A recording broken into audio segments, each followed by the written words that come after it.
CEO, catches Waitress protecting his special son. His reaction stuns everyone. The chandeliers cast golden shadows across pristine white tablecloths that night, but nothing could illuminate the darkness that had settled over table 17. A child's scream pierced through the symphony of clinking crystal and hushed conversations. Forks froze midway to mouths. Heads turned with practiced disgust. And in that moment of collective judgment, a billionaire CEO discovered he could buy everything except understanding for his autistic son. The other diners saw disruption. The waitstaff saw a problem. But one person, a black waitress everyone had overlooked all evening, saw something else. Entirely. She saw a little boy drowning in a world too bright, too loud, too much. What she did next wouldn't just change one family's life. It would expose the shallow cruelty of privilege and reveal that sometimes the greatest wisdom comes from those society values the least. Marcus Sterling had closed billion-dollar deals without breaking a sweat. He'd restructured bailing companies before breakfast. His name commanded respect in boardrooms from Manhattan to Tokyo. But here, in this Washington restaurant, where a meal cost more than most people earned in a week, he was just a father watching his 7-year-old son Noah dissolve into chaos, powerless to stop it. Noah wasn't having a tantrum. This was something deeper, more primal. His small hands flapped frantically at his sides, a desperate attempt to discharge the electrical storm of sensory overload coursing through his nervous system. The restaurant's jazz music, which other patrons found sophisticated, attacked Noah's ears like broken glass. The smell of truffle oil, meant to tantalize, overwhelmed him like toxic fumes. Marcus had chosen Le Bernardin precisely because it was exclusive, controlled, predictable. After his wife Sarah's death 18 months ago, predictability had become his religion. She had been Noah's translator, the bridge between his silent world and the chaos beyond. Without her, Marcus was lost in his own son's landscape, unable to read the map of needs that Noah couldn't verbalize. The autism diagnosis had come when Noah was 3. Nonverbal autism, the specialist said, as if labeling it somehow made it manageable. Sarah had thrown herself into research, therapies, interventions. She learned Noah's language of gestures, sounds, and behaviors. Marcus had thrown himself into work, convincing himself that earning money for the best treatments was his contribution. Now Sarah was gone, claimed by cancer that moved faster than any hostile takeover he'd ever faced. Marcus sat across from his son like they were separated by bulletproof glass. The restaurant manager approached, his expression a practiced blend of concern and condescension. Perhaps, sir, the young gentleman would be more comfortable. And here he paused, searching for words that wouldn't sound like what he meant, somewhere quieter. The unspoken message was clear. Your money is welcome here. Your broken child is not. Around them, the dining room had become a theater of whispers and stolen glances. A woman in pearls that cost more than a car shook her head with theatrical pity. A businessman pulled out his phone, angling it to capture the scene. Someone muttered about proper parenting. Another voice, louder, suggested that some people simply didn't belong in refined establishments. Marcus felt heat rise in his chest. Not anger at them, but shame at himself. He'd built an empire on reading people, predicting behavior, controlling outcomes. Yet he couldn't decode his own son's distress signals. His hands, steady enough to sign documents worth millions, trembled as he reached for Noah, who recoiled from the touch like it burned. That's when she appeared. Not with the rushed efficiency of someone doing their job, but with the measured calm of someone who understood that this moment mattered. The waitress couldn't have been older than 25. Her uniform was immaculate but worn at the edges, suggesting long shifts and modest means. Her name tag read, Aisha. While other servers had orbited their section at a careful distance, she moved directly to their table, ignoring the manager's sharp look of disapproval. She didn't speak to Marcus first. Instead, she lowered herself slowly, deliberately, until she was at Noah's eye level. Not crouching, which would have made her seem temporary, but sitting fully on the floor in her pristine uniform, making herself small, non-threatening, permanent. The dining room held its collective breath. This wasn't protocol. This wasn't proper. This was a breach of every unspoken rule about maintaining professional distance, about knowing one's place. But Aisha wasn't looking at the scandalized faces around her. She was watching Noah with an intensity that suggested she saw past the screaming, past the flailing arms, past the chaos, to the frightened child underneath. Slowly she raised her own hands and began to flap them, mirroring Noah's movements exactly.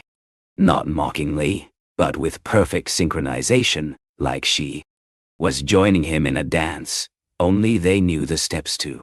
Noah's screams faltered. His eyes, which had been squeezed shut against the sensory assault, cracked open. He saw this stranger moving like him, speaking his language of movement when everyone else demanded stillness.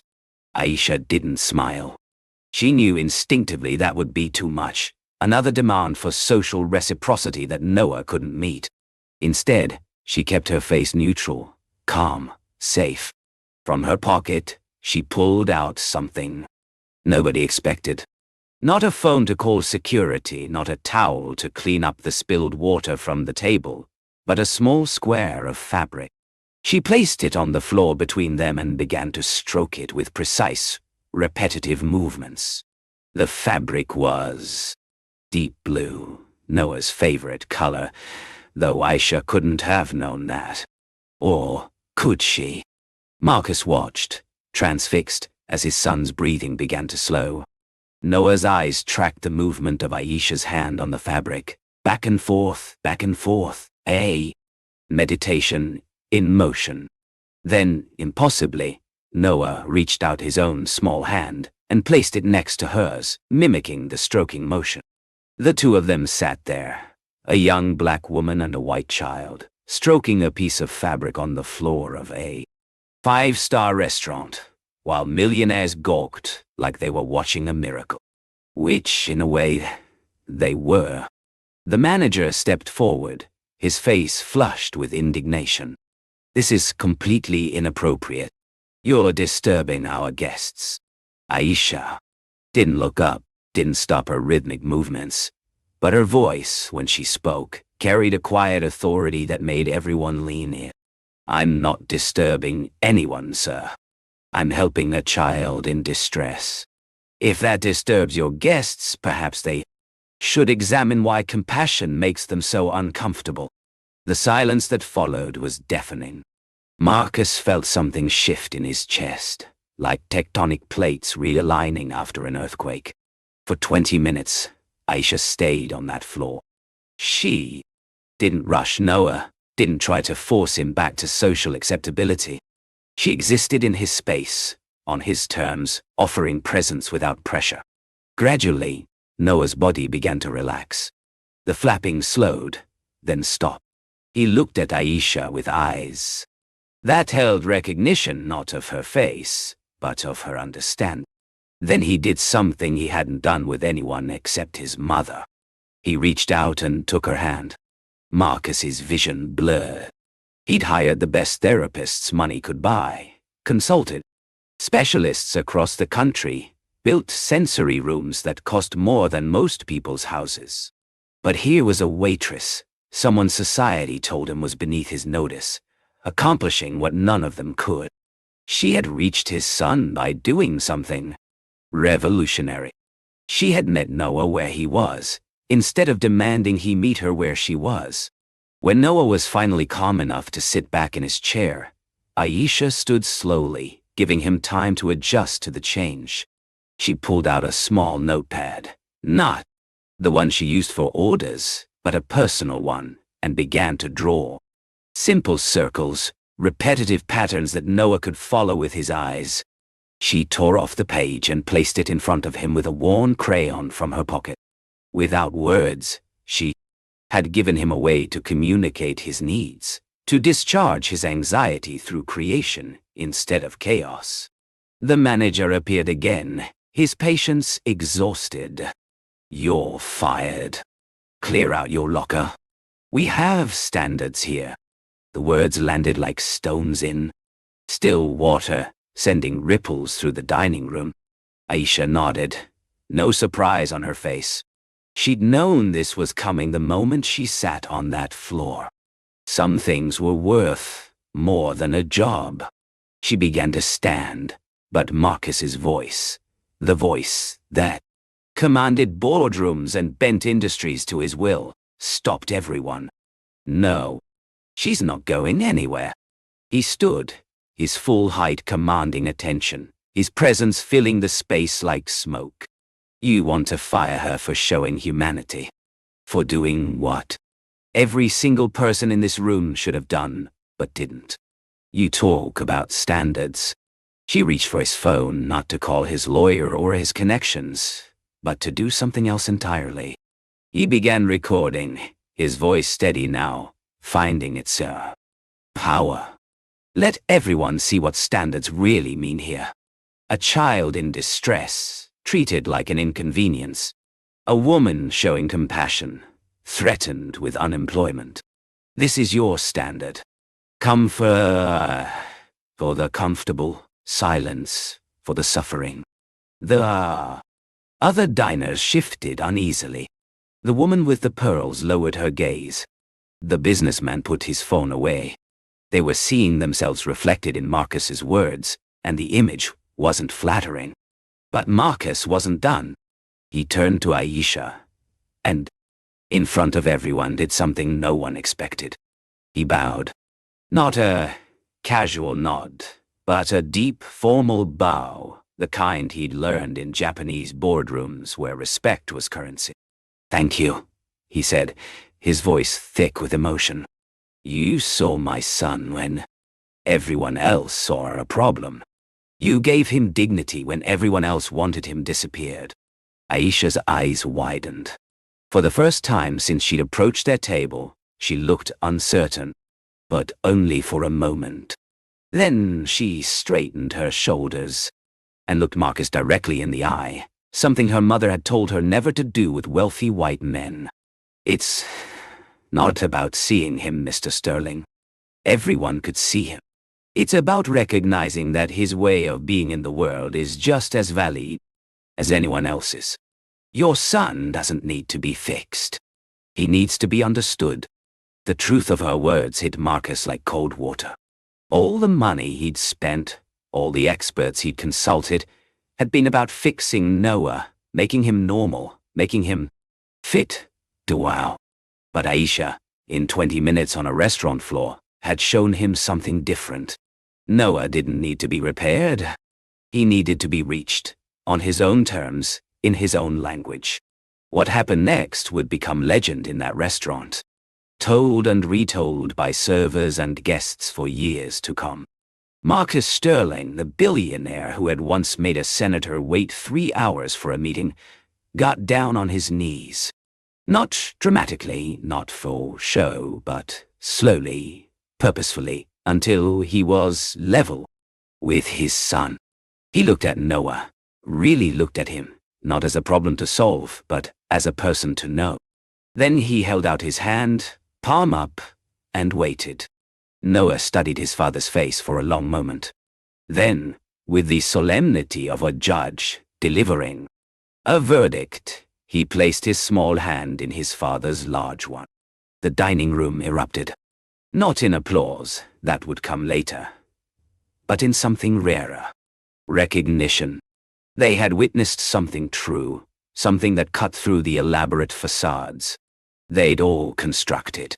A father learning to see his son, a son learning to trust his father, and a young black woman who had catalyzed it all by refusing to abandon her humanity at the door of propriety. The manager's face had gone through several shades of red and was now settling on a pale approximation of understanding.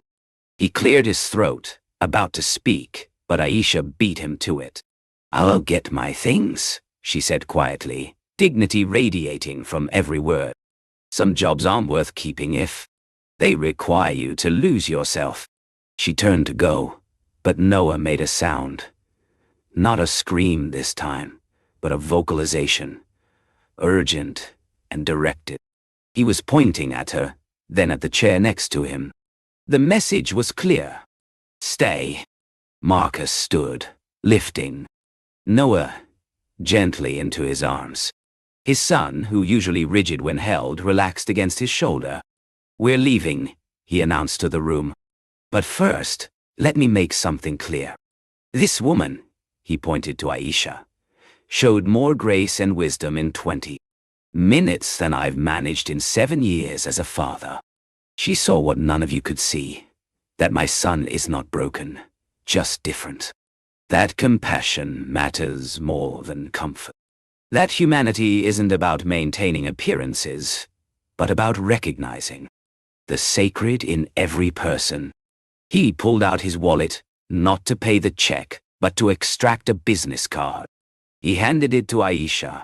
I own 12 companies, he said, loud enough for everyone to hear. Every single one of them could use someone with your insight, your patience, your refusal to compromise your principles. But more than that, my son needs someone who speaks his language. Name your price. Whatever they were paying you here, I'll triple it. Quadruple it? The money doesn't matter. What matters is that you saw Noah when everyone else looked away. Aisha took the card, her fingers steady despite the magnitude of what was being offered. Mr. Sterling, she said, her voice carrying across the now silent restaurant, I appreciate the offer. But respect isn't about money. It's about recognition. Your son doesn't need an employee. He needs people who see him as fully human. I'll think about your offer, but only if you understand I'm not interested in being hired to care. I either care or I don't. It can't be bought. The power of her words rippled through the space. Here was a woman who had just lost her job for showing compassion, being offered more money than she'd probably seen in her lifetime, and she was setting terms. Not financial terms, but moral ones. She was refusing to let her humanity be commodified, even by someone who could change her life with a signature.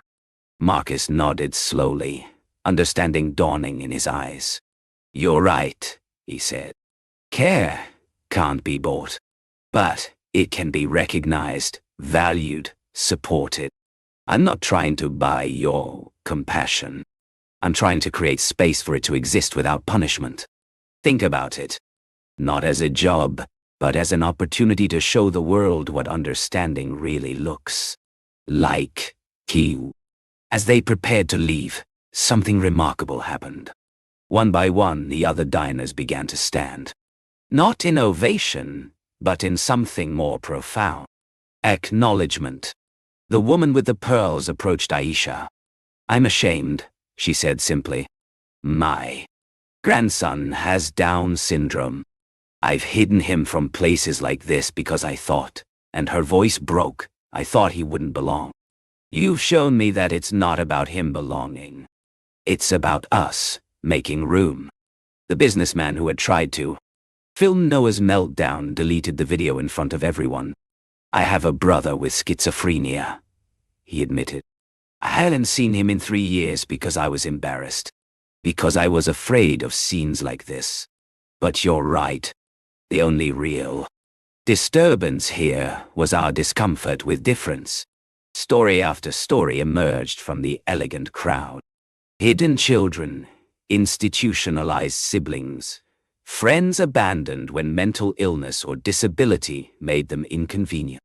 The restaurant had become a confessional, with Aisha as an unwitting priest offering absolution through example. She had shown them that their comfort was built on others' exclusion, that their elegance was edged with cruelty. The manager stood frozen, watching his restaurant transform into something he didn't recognize. The careful boundaries he'd maintained, The social hierarchies he'd enforced were dissolving.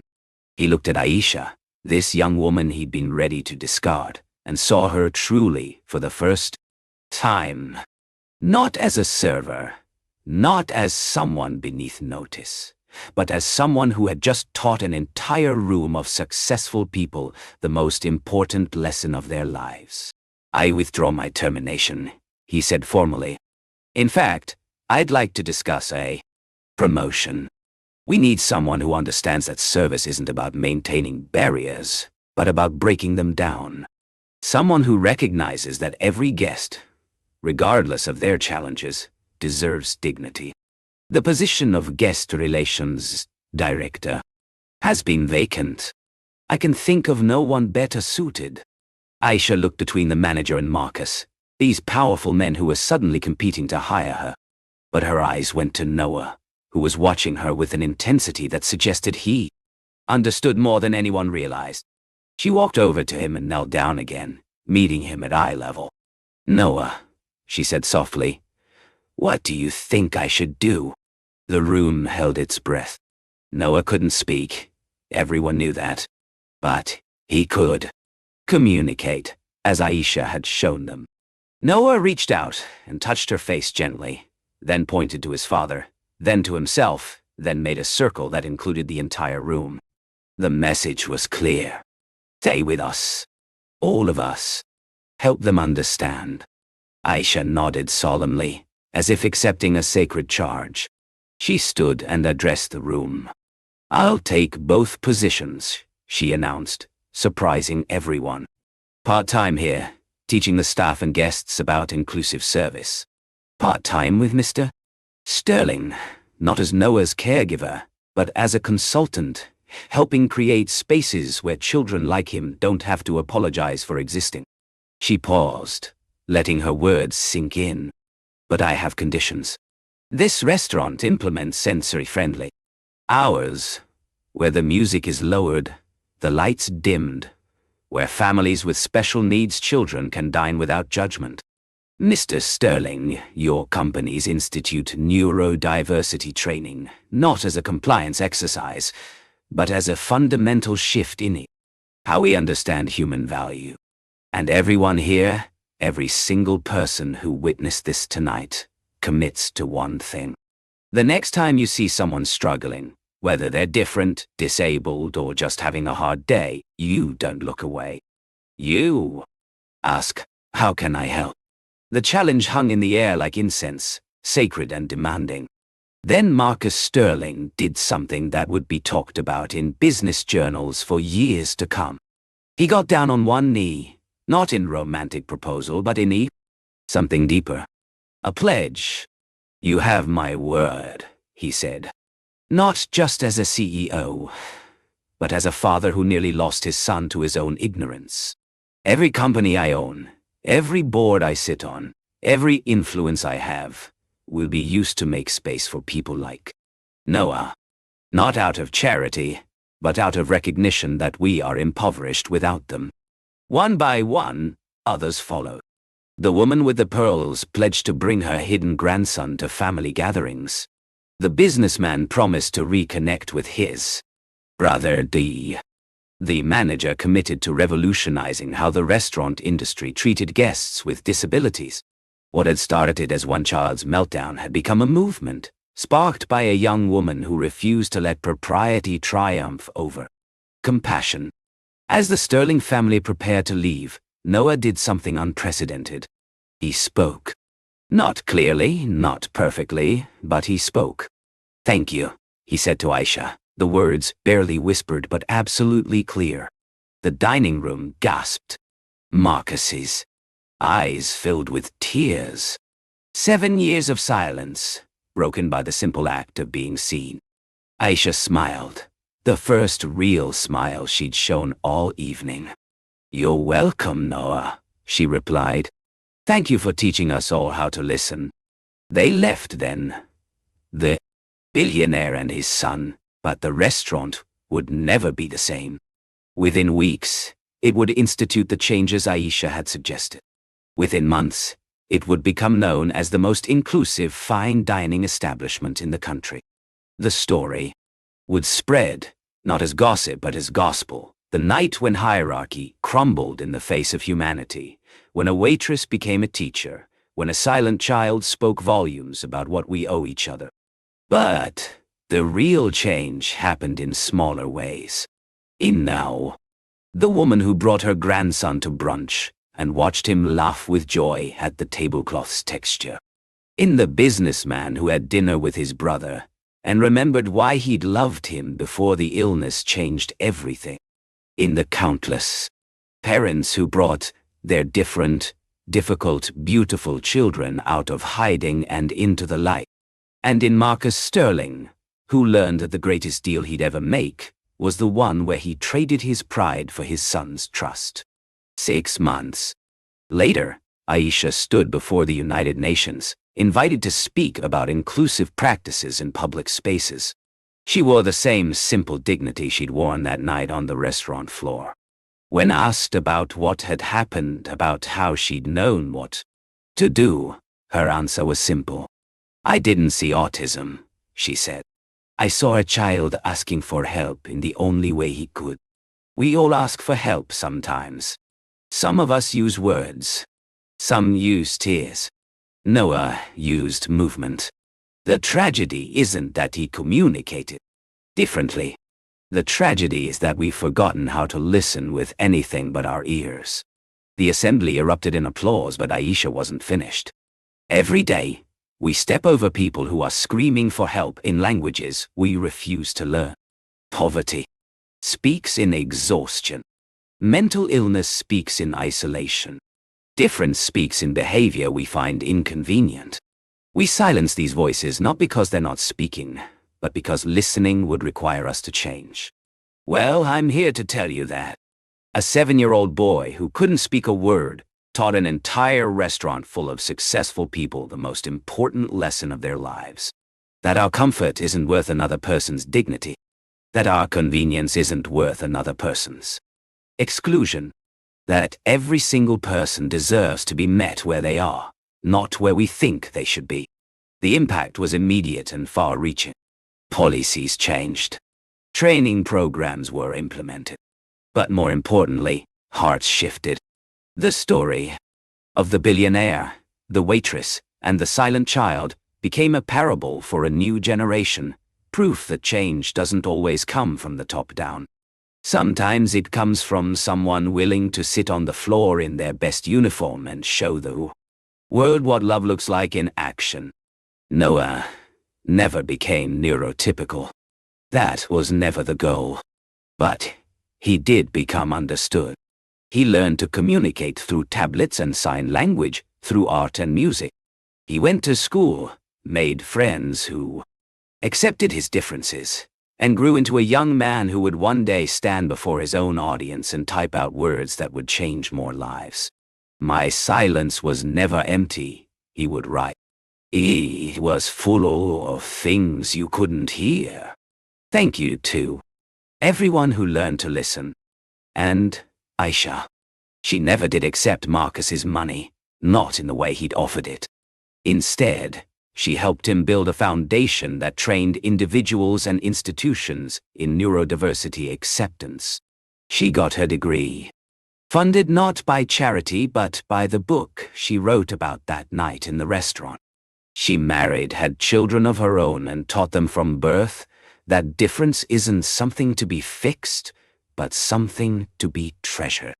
But she never forgot that moment on the restaurant floor, when a child's flapping hands had taught her the most important lesson of her life. That sometimes the greatest revolution isn't about raising your voice. Sometimes it's about lowering yourself to the ground and meeting someone where they are. What does this story teach us? It teaches that humanity is measured not by what we have but by what we give. That respect isn't earned through wealth, but through recognition of another's worth. That, the greatest strength lies not in power but in the willingness to sit on the floor with someone in pain. Never judge anyone by their appearance, their ability, their station in life. Pain has no hierarchy. Struggle has no social class.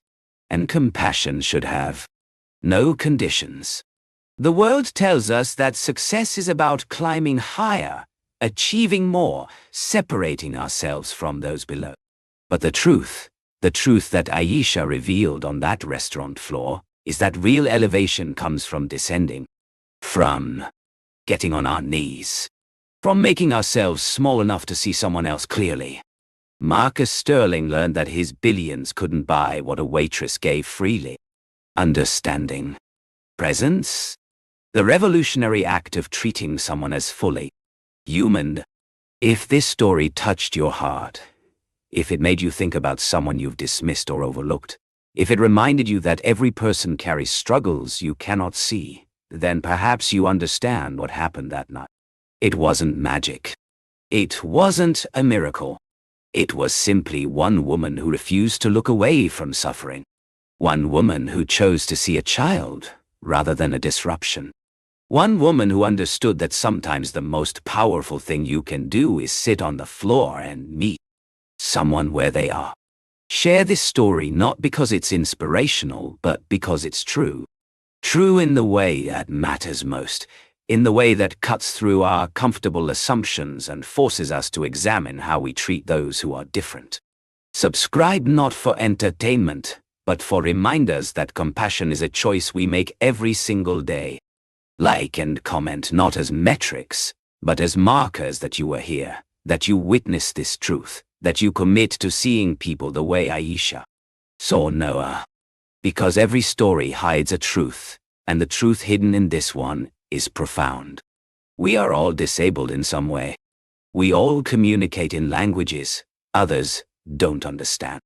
We all struggle to fit into a world that wasn't designed for us. The question isn't whether we'll encounter people who are different. The question is whether we'll have the courage to sit on the floor with them. Whether we'll choose dignity over discomfort. Whether we'll recognize that meeting someone where they are isn't lowering ourselves, it's elevating our humanity. Aisha didn't save Noah that night. She didn't fix him or cure him or make him normal. She simply saw him. And in that scene, she saved everyone else in that restaurant from their own blindness. She showed them that the greatest poverty isn't lack of money, but lack of compassion. That the truest wealth isn't in bank accounts, but in the willingness to recognize another person's work. That sometimes the wisest teacher is wearing a waitress uniform and sitting on the floor of a 5-star restaurant, flapping her hands in solidarity with a frightened child. So the next time you see someone struggling, someone who doesn't fit, someone who communicates differently or needs things you don't understand, remember this story. Remember Aisha, who had nothing but gave everything. Remember Noah, who couldn't speak but taught volumes. Remember Marcus, who had everything but learned he knew nothing. And remember that the greatest revolution begins not with laws or policies but with one person making the radical choice to see another human being clearly. Every story hides a truth, and every truth deserves to be heard.